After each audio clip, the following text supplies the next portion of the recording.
All right. Hi, everyone. Happy to have you here. We'll give it a few seconds for folks to join and get set up. Hope you guys are having a good Tuesday. I sit in Seattle and it's a sunny day out here. So we are excited. Doesn't happen too often. It's sunny in Boston as well, and it's not always sunny here either. So I'm in the same exact mood as you, Reb. There you go. And the Very sun's hot in starting Chicago. to come out in Chicago. It was Yeah. very overcast and rainy this morning, but coming right in time for this webinar. So perfect timing. Love it. Cool. Well, we'll kick it off. Today we're talking about onboarding. So from onboarding to productivity, how to make your new hires successful, really how to enable them in their roles to, one, produce faster, but two, to be happier in their roles quicker and longer.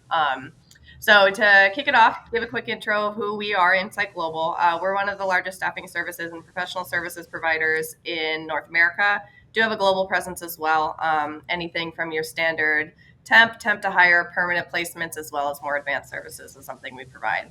Moving forward, want to give just a quick intro of who we are. So myself, my name is Rebecca Farno. I'm our consultant engagement lead over our digital office, which is a dispersed office across the entire country. Like I mentioned before, I sit in Seattle, but I support folks all over. Been in the recruiting space for about 7 years in a variety of different capacities: marketing, sales, recruiting, all of that. And really excited to be with you guys today.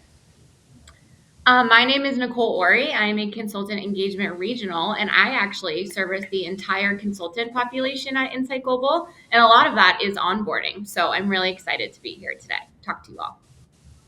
And I'm Allison Hudipole. I'm a strategic culture advisor within Compass. We're a division of Insight Global that focuses on culture and leadership development.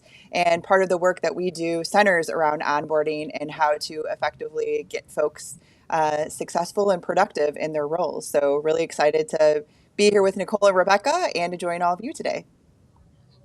All right, cool. So to kick it off, I want to start really with an onboarding myth that think a lot of people, whether consciously or non-consciously, think of when they're onboarding new employees, is that the onboarding process starts on their first day, and that's simply not true, right? You can see on the slide, an onboarding process is not just limited to their first day, week, or month. A lot of what Nicole and I do is everything from the offer letter leading up to the start, and then the first week. And Allison does something similar where she's really structuring the entire process to get people productive faster.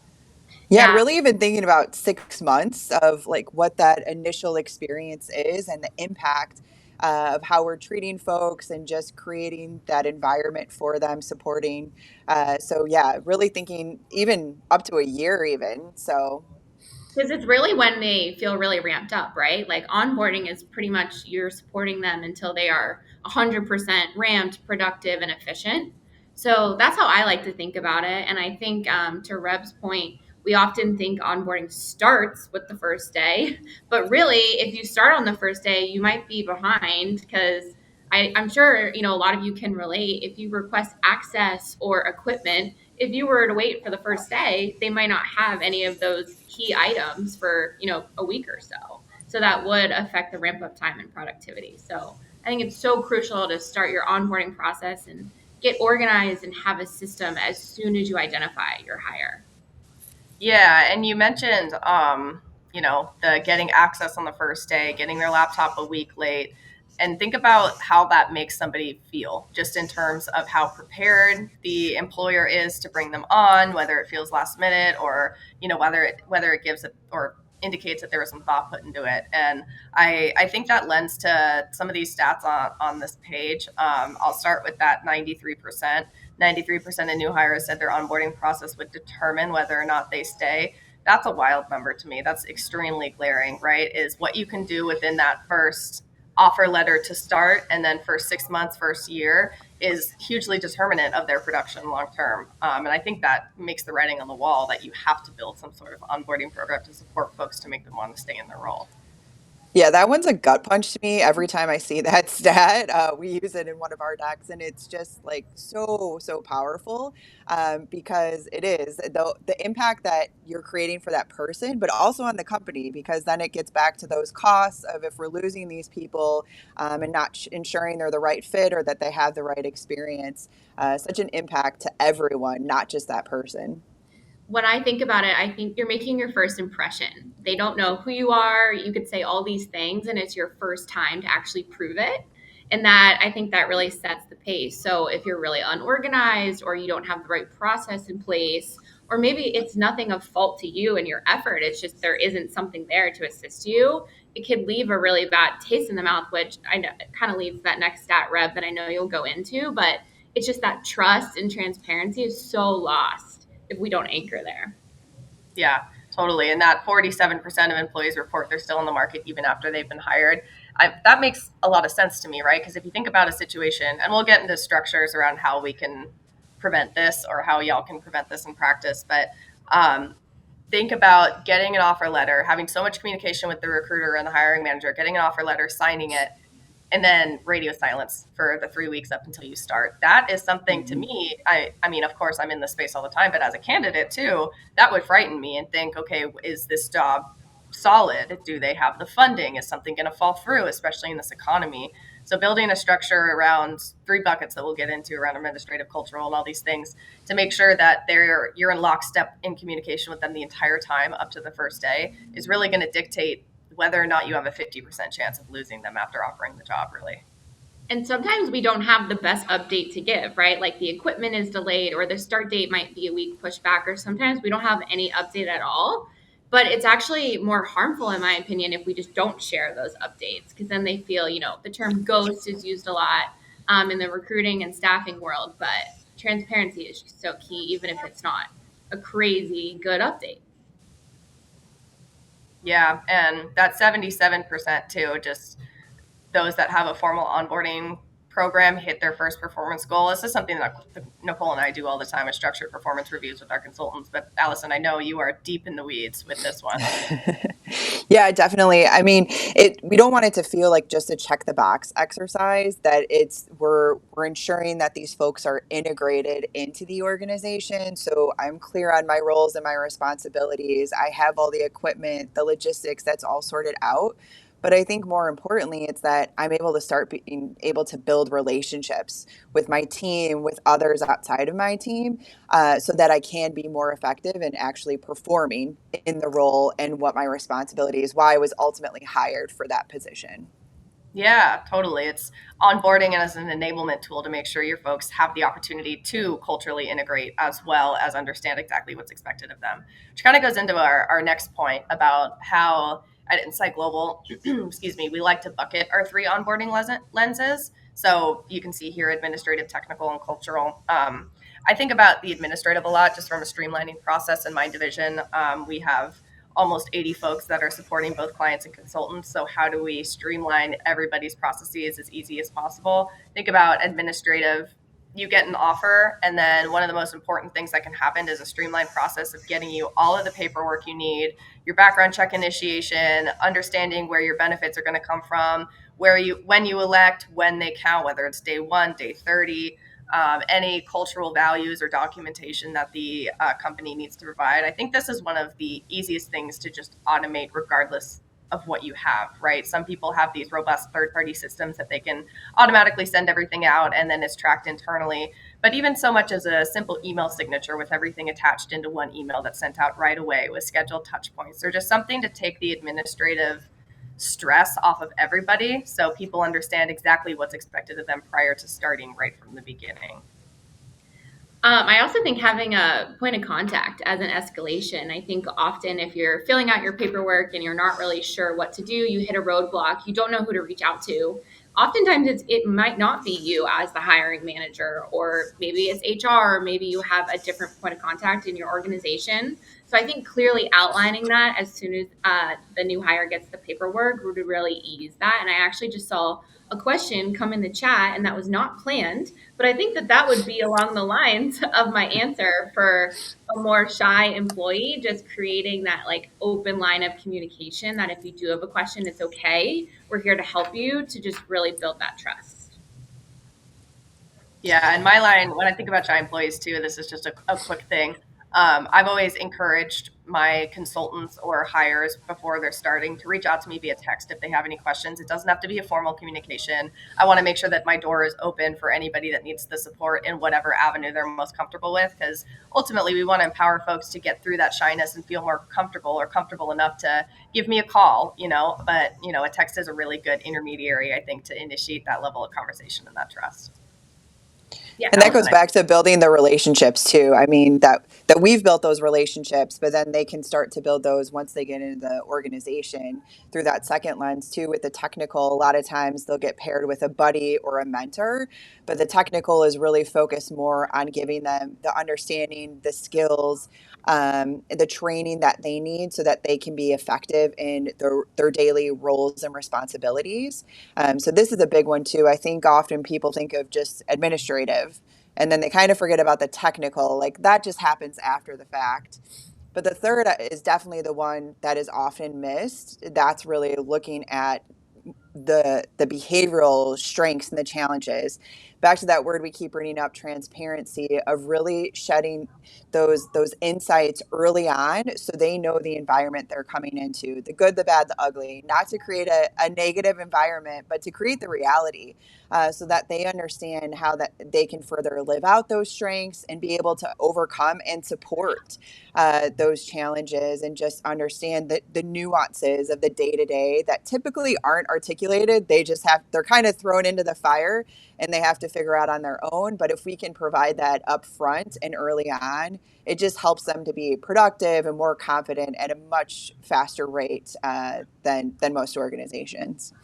Yeah. And the cultural involvement and addressing of cultural expectations in a company, like that can seem like such a big thing that you have to harness as a hiring manager, as an HR point of contact. But it could be so simple as, do you keep your cameras on or off when you're working remote, for example? We've had, and Nicole, I know you know this story, but we've been in situations where we've onboarded folks that are excellent at their job, excellent communication skills, really bought in, but they weren't turning their camera on remote days, and didn't understand that that was a huge SLA across the company, in which case we had to address the problem and walk backwards to mitigate that when it could have been something that we solved in the beginning. So it's a great learning experience for all of us. And I think that cultural expectations can really be boiled down to the team level. Of course, the organization, it's ideal to know, but it doesn't have to be this big packaged fluff when it comes to culture. It can really be like, what is your day to day? And I think that's really helpful when you break it down. That goes into something I was going to bring up. I think it would be a tip. That would be just have your new hire shadow cross divisionally. So let's say they were hired, in a really technical position, they're a product owner. Have them go shadow someone that's actually selling the product, or vice versa. There's a lot of things that can be taught just through having your new hire watch and shadow, which could be really beneficial. And that also would make them feel like they belong and so much more integrated with the culture. Yeah. Go ahead. Yeah. And Rebecca, to your point too, of just like those little nuances like camera on or camera off, I think providing, the bigger picture of what the environment is, but then those like day-to-day nuances, a lot of times you're learning those through osmosis or just naturally by having to like ask people. But if those things are laid out up front right away, you're not having to navigate, or you're not upsetting people because you did it wrong. Like, okay, I need to have my camera on, or I need to show up like 2 minutes early for the meeting. We don't start at 2 minutes after. We have to be early and be prepared. Just what are those little day-to-day realities that I can get ahead of the curve rather than having to learn over time, or, get in trouble. Yeah, Right. the expectations behind the task or the project or assignment that your new hire is going to have as well, because they might not know how long things are supposed to take in your company. So, example would be a task, you may expect that to be done in a month, but it could be really daunting because they think the expectation is a week, and that could be a major stressor in their first week. So, I think that's such a great point all around. Yeah, and they all integrate, right? You can build a cultural plan based on the performance. Internally, we say culture, performance, experience all the time when we're talking about onboarding. And I think, relating, okay, so we need to get them their laptop. what are they going to do with their laptop? How do we train them? Okay, so they need to learn these things. How do we support them culturally to feel like they're in an environment to learn these things? You can really all build upon each other to build a framework that can be used outside of just your business unit. I think it can really be ubiquitous. But here are kind of some examples. I know we dug into them a little bit already, but examples of the role that each of these lenses play in encouraging success and productivity. So we talked about the administrative, creating a structure around expectations and communication for completed onboarding paperwork, any escalations, no updates are really big. But I think we haven't talked a ton about how to structure a training plan or what the technical aspect of it is. Allison, I know that this is a big thing for your team and your group when you're figuring out how do we do that for clients. I'd love to hear kind of your pulse on that. Yeah, we want to get an understanding on the organization's roles, the hiring managers, who are involved. So what is that to that first bullet, what does the structured training plan look like? Is it a 2-week training? Is it a 6-week training? What is that experience? Knowing that up front. But then also, will I have an assigned mentor or buddy that I'm working with, or will it kind of rotate over time so I get exposure to different departments and different people's roles? So really getting clear on what that is, that it's a structured plan that they're going into, and it's not ad hoc of we'll just figure it out as we go. They have their expectations outlined, but then they know what that formal training process will be. And I mean, a lot of the organizations we work with too, it is a lot of on the job training. So if we communicate that up front, then they know, okay, I'm just going to have to figure it out as I go, rather than having the expectation of, oh, I'm going to have 6 weeks of formal offsite training, whatever that may be. But once again, to that clarity of what that whole process will look like. Do I have to go through any special security training, or anything specific to the role? Let's lay that out up front, so they have that understanding beyond just the administrative lens. So that's part of what we look at, just like who will be involved and what does that look like.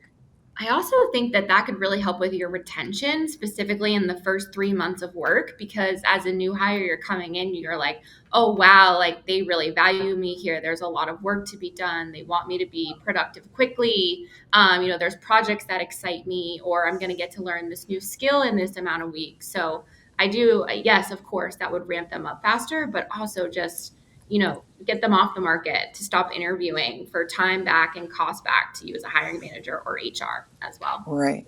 Right. And that's where it ties in. We have to have all three of these lenses. We can't just have one or the other. We need all three to have a really solid onboarding plan. And I think where the cultural comes into play too, as I'm going through that training, what kind of access do I have to my leader? Are they okay with me asking a lot of questions? Like, can I just put more time on their calendar to get that understanding? So just having that clear up front so that I don't feel like I'm stepping on toes, or they're concerned like, hey, they really haven't asked a lot of questions, or they're not reaching out or being proactive. We just have to lay it out up front, so that it can be a really well-rounded experience for them and they feel integrated into the team. Yeah, that integration and communication is so important to retention. And Nicole, you mentioned just the soft cost, hard costs associated with attrition and lack of retention. I think that's something that organizations can really look at to see where they can input an onboarding program to address those kinds of retention issues. It's a big conversation that we always have in terms of how many people are backing out or how many people are leaving their roles early due to situations that we could have mitigated on the front end. I think that's a really good way to assess the need to actually sit down and build this program. I think any company is going to need this program, but getting that buy-in from senior leadership around, okay, we need to build this in order to retain our folks is so important. But beyond those stats itself, something that we look at is our Net Promoter Score, or NPS. I know this is a term common across industries, but for those that may not be familiar with it, it's really a satisfaction score. We use it for our consultant satisfaction, so our people that are working on site for our clients. It's built off of a single question, which is how, on a scale of 1 to 10, how likely are you to recommend company XYZ to friends or colleagues? For us, of course, that question is how likely are you to recommend Insight Global? Since we've basically since the birth of this retention program that we've identified and implemented, you can see our NPS steadily growing year over year, which means our consultants are inherently more satisfied with their roles. They're sitting in their roles longer. We've been able to achieve a retention rate of 90% over the first 90 days compared to a 70% industry average. There's so many stats that we can use to really gauge buy-in from senior leadership across the investment around an onboarding program is so worth it. And Nicole, I know you literally stood up this program a couple years ago. I would love to hear what just the journey that it's been. Yeah, I've been lucky to watch it over the years. I think if I'm looking at this, and I mean, we were even lower than 55 before that, to be honest. So this is being kind, but we were really having a lot of what we call detractors that come back from our NPS scores. And through the sentiment, just analyzing the surveys, they were upset with us. Onboarding was not streamlined. They anticipated the paperwork. They anticipated a lot of that, administration, but then we had no plan in place to help them be productive, to help them be successful. We didn't have performance reviews. We weren't transparent. We didn't have that trust. So I think if a great place to start is surveying your people and really understanding what exactly is going on and creating solutions off of that feedback. Yeah, and I think NPS is such an interesting score. There's a lot of public information actually for other companies and their NPS scores if you're curious on benchmarking for your specific industry. So the number doesn't seem just, ambiguous. You can have benchmarks to compare it to, but it's that between the understanding of retention costs and soft and hard costs associated with having to backfill employees, in addition to the impact that it makes on our actual employees, I think is a really well-rounded way to justify the time it takes to actually implement an onboarding program. And I love a balance of qualitative and quantitative. So I think that the NPS scores are so helpful, but also to the open-ended questions that are a part of it. Like you were saying, getting that feedback so that we can get really specific and mindful of where are those challenges or how to further tap into the strengths of things that are working well to apply across the board. So I always love to see those details too. It's Yeah. really interesting. So. And I think that the details really help you debunk the convenient truth that you can't control onboarding, right? Because there's a human element to this that's completely understood, but you can help your onboarding process by getting really detailed after reading some of these feedback loops and actually making a system for it. So it might be very small things that you just didn't catch that come through in these surveys that are easy fixes, which is really exciting to see. Yeah, we found that a lot in rolling out our onboarding for success with existing folks, like little nuances as we take them through it. They've already been in the organization, but then getting their feedback of, can we just have a simple one pager of all of our resources listed? Or could you set up a Teams channel for others in our role so we can tap into each other and ask questions, get support? So yeah, there's just such simple fixes, but without providing that space for them to share that feedback, it's so powerful to have that time with folks. So yeah, I mean, I'm a little biased, but I love NPS. I really believe in it. I think it works. I think you really find out what's going on at your company, and it's really exciting to make the change from it. Yeah, and I will say, as far as setting up this structure too, if you're working with Google Suite and Outlook or an email or whatever, you can still do some sort of pseudo testing where you create questions on a Google form and you send it out to all your employees, really just a pulse check and give them the opportunity to survey or give you the opportunity to survey them and get that kind of valuable feedback, because it is such an incredible forum for gauging sentiment. So highly suggest implementing it in some form or another. So we talked kind of a lot about our experiences with these three lenses, how we've implemented at our company at Insight Global, and how it can potentially be translated to yours. But these are really the key solutions that we want to prioritize from a three bucket standpoint. So when I think of the first one, create an internal system that handles all pre-boarding, all onboarding. We call it pre-boarding, onboarding, synonymous. And that goes back to that automation that I mentioned, or just organization of having everything in one place, having a delineated line of communication that is explained to the hire right away, engaging them, through the interview process, making sure that they know what the onboarding is going to require. Say, Upon offer, we do fingerprint drug test and a 7-year background check history. Just having that kind of conversation, if that's something that you require specifically, or just making sure that you are open and honest with all communication, leaning on no updates, and any kind of systemization you can have with the administrative stuff.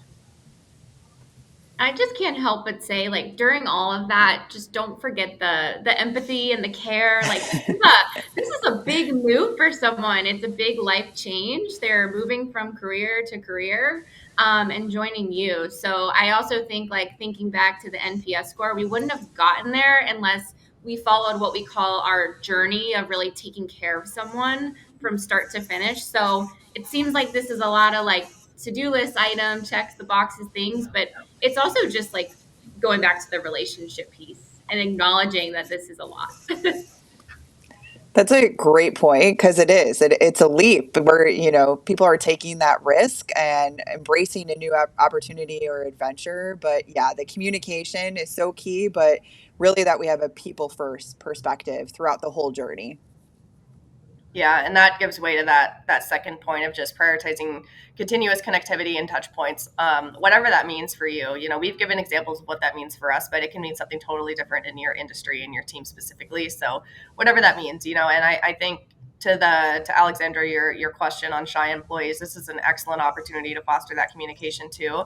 Maybe, connect them with the team lead, or let them know that you scheduled a lunch with the whole team for them on their first Wednesday, or something that is almost creative communication where you're integrating them as fast as possible and making sure that they know, like, hey, okay, you're starting on your first day, the manager, the lead, but you might know the team, not know the team, but we have a system in place, a communication system in place to make sure that you have that level of communication. And I think that just goes in line with making sure you're talking to them as frequently as possible prior to the start. I also, something that really stuck with me that I read once was, yeah, like my first day was awesome. And this was from an employee of ours. My first day was awesome. I felt so taken care of. It was all hands on deck. But then after my first month, it was just radio silence. So I would argue that, like intentional one on ones, whether it be just a quick coffee or a quick hello at the desk after month 1 through month 6 are really, really important to that retention piece as well. Yeah, absolutely. And I will always scream from my platforms that one-on-ones are so important, whether depending on how large your team is, maybe you can't do it weekly, maybe it's bi-weekly, but as long as they're pre-scheduled on the calendar and they're not getting moved, it shows that priority of communication, and it gives people buy-in to say, hey, I want to show up for my manager because we're going to go over everything on Tuesday, and then I'm going to be able to relay any issues I've had or anything that I need help with. It really, like I said, increases that buy-in, which inevitably increases retention. And that goes back to the tracking factor. Maybe you're not having good retention over the year, and you're thinking, okay, what kind of touch points do I have with my team? Maybe it's not a lot. Maybe that's a really good way to start. And I think you're naturally creating feedback loops then, which is so important early on to get that feedback from the new hires to see what's working, what's not, and just getting their ideas to be able to incorporate into the team too, so that they have that support right away. I think that's so key. But then beyond just the leader and the new hire, touch points with the rest of the team. So being able to set up those one-on-ones. So they come in with like a schedule that's clearly laid out for the first month of they're getting to meet everyone, get to know them both personally and professionally, and just start building those relationships over time. It's so critical to have that early on. And then you've created this network of people you can go to for support and different questions or ultimately lifelines. So. Yeah, 100%. And all of these conversations go back to retention and productivity. Once again, we are just enabling these people to be as successful as possible, as soon as possible, which kind of leads into a summary of what we've talked about. You can see these 4 here. And I think what I just mentioned kind of relates to unleashing the full potentials of your new hire.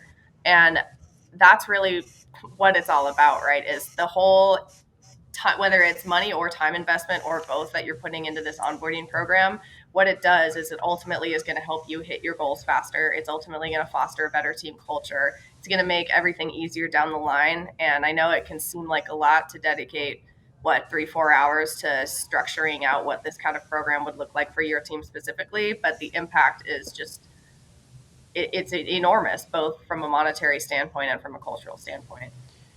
And this is where at Compass we developed what we call onboarding for success, and I think it really ties in here of creating a structured but interactive training for them to really get grounded in the values, the purpose of the organization, understanding how you can live out those values, but then to that transparency we've been talking about throughout of understanding those strengths and challenges, and let's help folks to be able to navigate those effectively. And then the day-to-day nuances, what does that look like of what seem like very simple things, but let's lay it out so folks have that reference and that understanding right from the start, to be able to be productive, work quickly, but have that confidence and build those relationships, and have just an understanding of your points of contact, who to go to, and really manage performance. We found it extremely effective with our consultant population, especially of feeling like they've gotten the care and that insight early on, so that they are set up for success, as well as external organizations. But we've loved the feedback from our consultants so far.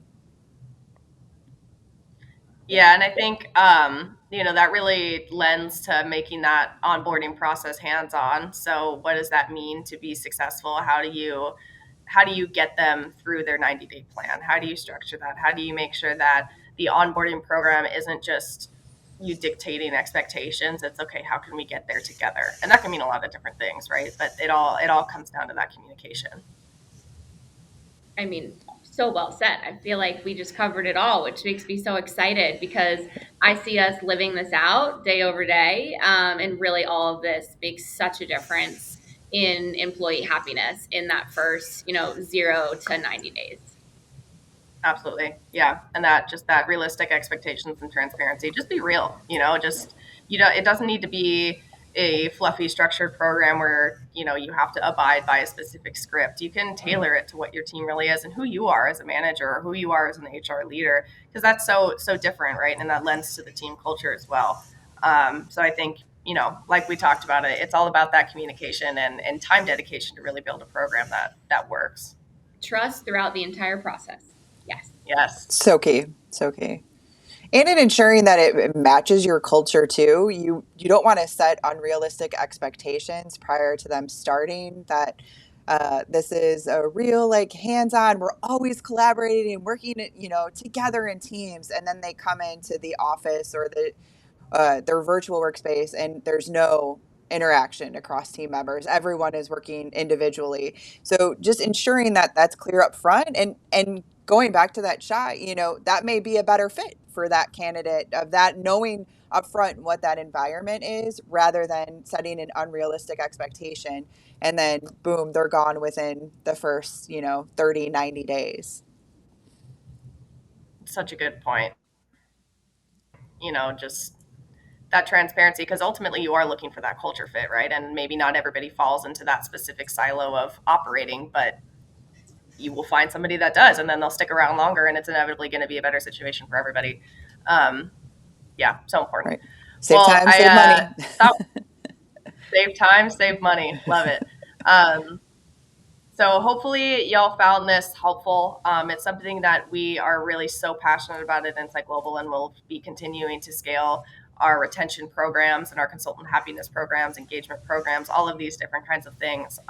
If anybody has any issues related to their onboarding program that they'd like our help with, or want to just communicate about how we do it a little bit more, we are more than happy to help. My meetings link is in the chat if anybody has any questions or comes up with anything later. As well, feel free to head to our website, of course, insightglobal.com. You can see a full portfolio of the services we provide, in addition to different meeting links that you can use to meet with us for hiring consultations, hiring help. It doesn't just have to be help hiring a team. We're all here to help you structure your onboarding programs to make sure that your employees stick around longer and they're happy. So thank you so much for your time, everybody. It was a pleasure. I hope to hear from all of you soon, and I'm sure you will see us again on another webinar. If you have any ideas for content that you'd like us to cover too, please feel free to send it our way. We're happy to crowdsource that. Thank you all. Thanks so much, everyone. Thanks, everybody.